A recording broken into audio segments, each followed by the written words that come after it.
విచ్చేస్తున్నటువంటి మన అందరికీ ఆత్మీయులైనటువంటి కవితక్క గారు విచ్చేసారు. గట్టిగా మనం అందరం చప్పట్లతో గట్టిగా స్వాగతం పలుకుదాం.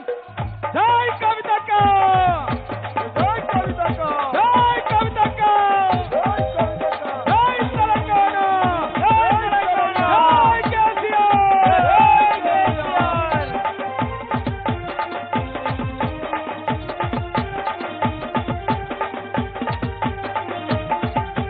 అదిగదిగో అల్లా, అదిగదిగో అదిగదిగో అదిగదిగో వస్తున్నాడు వస్తున్నాడు మన అక్క కవితక్క.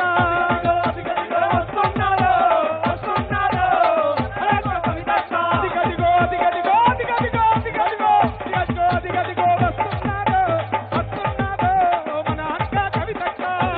అదిగదిగో వస్తున్నాడు వస్తున్నాడు మన అక్క కవితక్క.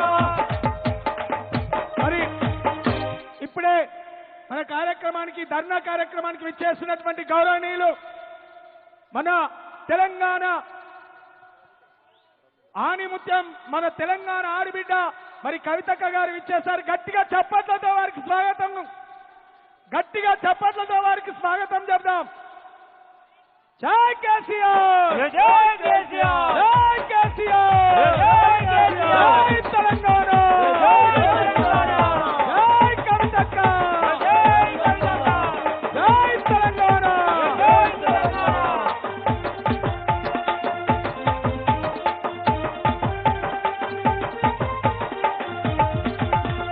జై తెలంగాణ, జై జై తెలంగాణ, జై తెలంగాణ, జై తెలంగాణ, జై తెలంగాణ, జై జై తెలంగాణ, జై తెలంగాణ, జై తెలంగాణ, జై తెలంగాణ, జై తెలంగాణ, జై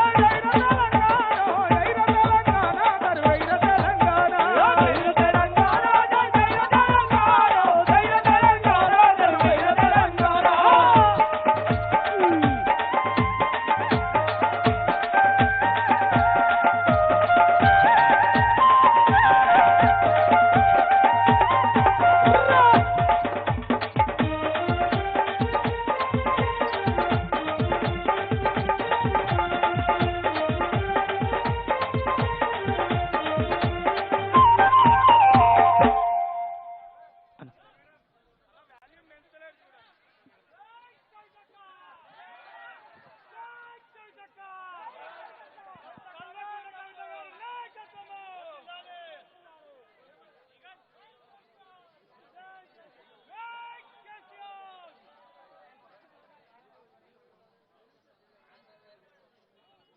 తెలంగాణ అభివృద్ధిని ఏనాడు కోరుకొని కాంగ్రెస్ పార్టీ దుష్ట కుయుక్తులలో భాగంగా ఇవాళ కాళేశ్వరం మీద కమిషన్ ఏర్పాటు చేయడాన్ని కేంద్రానికి రాయడం కానీ, ఇవాళ కేసీఆర్ గారికి నోటీసులు ఇచ్చి తెలంగాణ వినీల ఆకాశంలో సూర్యుడంతటి మహనీయుడు మహానుభావుడు అయినటువంటి మహానాయకుడు కేసీఆర్ గారి మీద వారి ప్రతిష్టను దిగజార్చాలని మసకబార్చాలనే దురుద్దేశంతో పెట్టిన ఈ కమిషన్ను కానీ వారు ఇచ్చినటువంటి నోటీసులను కానీ వ్యతిరేకిస్తూ నిరసిస్తూ ఇవాళ తెలంగాణ జాగృతి ఈ ఇందిరా పార్క్ ధర్నా చౌక్ వద్ద నిర్వహిస్తున్నటువంటి మహాధర్నా కార్యక్రమానికి విచ్చేసినటువంటి తెలంగాణ వాదులకు తెలంగాణ జాగృతి కార్యకర్తలందరికీ కూడా వేదిక సాదరంగా స్వాగతం పలుకుతూ ఉన్నది. నీళ్లు నిధులు నియామకాల కోసం ఈ తెలంగాణ మహోన్నత ఉద్యమం ఏదైతే 60 ఏళ్ల పాటు సాగుతూ వచ్చిందో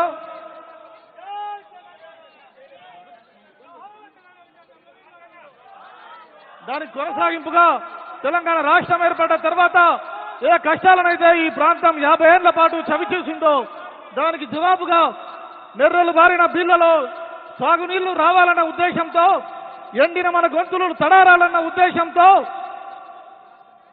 ఈ తడారిన గొంతులలో తడిపేందుకు కాళేశ్వరం నీళ్లను అపర భగీరథుడ మన బీళ్లకు మళ్లించినటువంటి మహనీయుడు కేసీఆర్ గారైతే ఇవాళ 1 కోటి ఎకరాల మాగాణం లక్ష్యంతో తెలంగాణ వ్యాప్తంగా అనేక సాగునీటి ప్రాజెక్టులను మనం పూర్తి చేసుకుంటూ ఉన్నాం. మన చెరువులను బాగు చేసుకున్నాం, మన యువతకు ఉద్యోగాలు ఇచ్చుకున్నాం, మనం యూనివర్సిటీలు నెలకొల్పుకున్నాం, మనకు వైద్యం దక్కాలన్న ఉద్దేశంతో వాడవాడన హాస్పిటల్ పెట్టుకున్నాం, బస్తీ దవాఖానాలు పెట్టుకున్నాం, ప్రతి జిల్లాలో మెడికల్ కాలేజీలు పెట్టుకొని దేశంలో ఎక్కడా లేనట్టుగా ఒక చిన్న రాష్ట్రమైనటువంటి తెలంగాణ ఇవాళ ప్రతి జిల్లా లోపల కూడా ఒక ప్రభుత్వం